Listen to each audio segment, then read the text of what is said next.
नमस्कार, मैं विजयलक्ष्मी गुप्ता आपका अपने चैनल पर स्वागत करती हूँ। और बड़ी खबर है या छोटी खबर, खुशखबरी है या दुख खबरी, ये आप लोग डिसाइड करिएगा।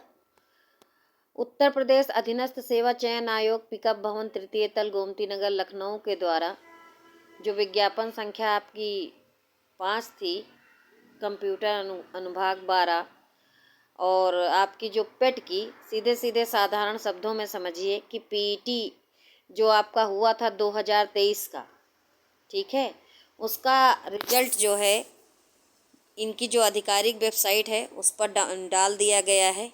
और जो भी अभ्यर्थी प्रतिभाग किए थे परीक्षा में और उनको रिजल्ट का इंतज़ार था, तो रिजल्ट उनको दे दिया गया है, ठीक है।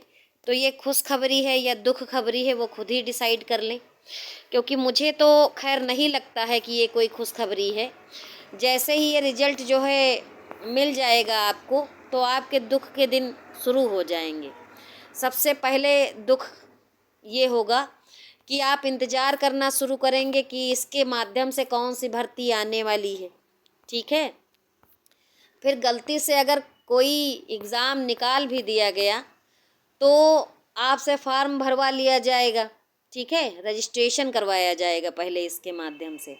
और रजिस्ट्रेशन करने के 3-4 महीने बाद जो भी भर्ती निकाली गई होगी उसके लिए आपका जो है रजिस्ट्रेशन करवाया जाएगा। फिर 3-4 महीने का समय लिया जाएगा कट ऑफ निर्धारित करने में कि कितने से कितने नंबर वाले इस परीक्षा के लिए अर्ह होंगे, मुख्य परीक्षा के लिए। फिर जब रोग आकर के मुख्य परीक्षा का फार्म निकलेगा और आप उसको भर के खुश हो जाएंगे, प्रसन्न हो जाएंगे। फिर आपको सिलेबस मिल जाएगा एक लंबा चौड़ा बिगहा भर का, ठीक है। उसको आप पढ़ पढ़ के जब अंधे हो जाएंगे, फिर आप क्या करेंगे कि एग्ज़ाम करवाने के लिए चप्पलें घिसना शुरू करेंगे, ठीक है, धरना देंगे, प्रोटेस्ट करेंगे, तब जाके कहीं आपकी एग्ज़ाम की तिथि घोषित हो जाएगी। फिर आप परीक्षा देंगे तो कोई बड़ी बात नहीं है कि आपका पेपर लीक जैसी घटनाएं उसमें हों, क्योंकि ये तो अब आम हो गया है उत्तर प्रदेश के अंदर, खासकर इस विभाग UPSSC के द्वारा जो पेपर कराए जा रहे हैं।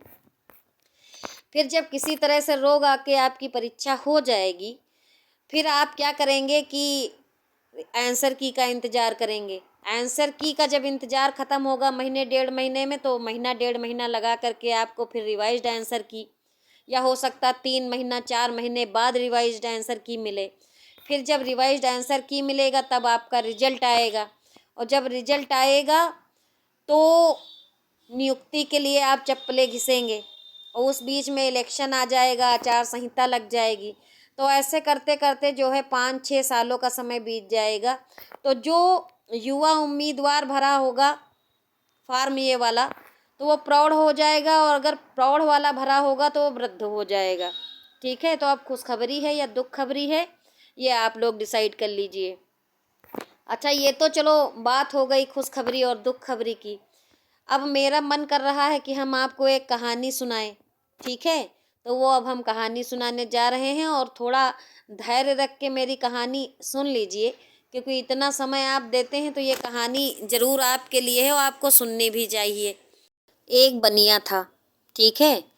तो बनिया राजा के पास गया और बोला कि राजन, मैं जो है रोटी जो है 10 रुपये में बेचना चाहता हूँ, क्योंकि रोटी का मूल्य 5 रुपया था। तो उसने राजा से कहा कि राजन, मैं रोटी 10 रुपये में बेचना चाहता हूँ।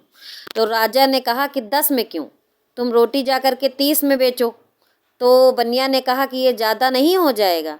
तो राजा ने कहा नहीं, तुम जाओ 30 में रोटी बेचो जाके। बनिया अपना जब राजा से अनुमति प्राप्त कर लिया तो रोटी बेचने लगा 30 रुपये की।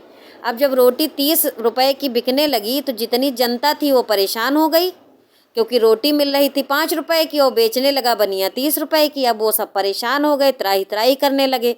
तो उसमें जो है जो जनता थी उसमें से कुछ लोग राजा के पास पहुंच गए, कुछ लोग क्या मतलब प्रोटेस्ट करने पहुंच गए, बहुत सारे लोग राजा के दरबार में, और राजा से बोलने लगे कि रक्षा करिए हमारी, बनिए की इससे हमको बचाइए, जो है बनिया लूटखोरी करने लगा है। तो राजा ने कहा कि अच्छा, पकड़ के लाओ बनिया को, हम न्याय करेंगे। अब जो है बनिए को बंदी बना करके राजा के पास लाया गया।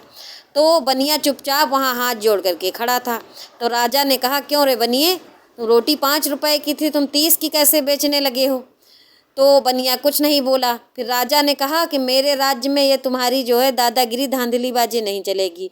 ऐसा करो, रोटी अब 30 की नहीं बिकेगी, तुमको रोटी 15 में बेचनी है। अगर तुम ऐसा नहीं करते हो तो तुम्हारा सर काट दिया जाएगा। ठीक है। जैसे ही राजा ने ये कहा वैसे ही जितनी जनता खड़ी थी सब राजा की जय जयकार करने लगी कि राजा की जय हो, राजा की जय हो, राजा की जय हो। ठीक है।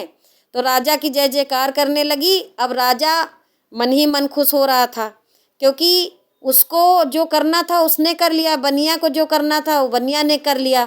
और जो जनता थी, अब बाकी आप समझदार हैं, इसकी व्याख्या करने की ज़रूरत नहीं। वर्तमान में जो हो रहा है आप इसी में समझ लीजिए कौन राजा है, कौन जनता है, कौन बनिया है। उम्मीद है कहानी अच्छी लगी होगी। ठीक है। तो चैनल को आप ये करिए कि सब्सक्राइब कर लीजिए और वीडियो को लाइक करिए, ज़्यादा से ज़्यादा शेयर करिए। धन्यवाद।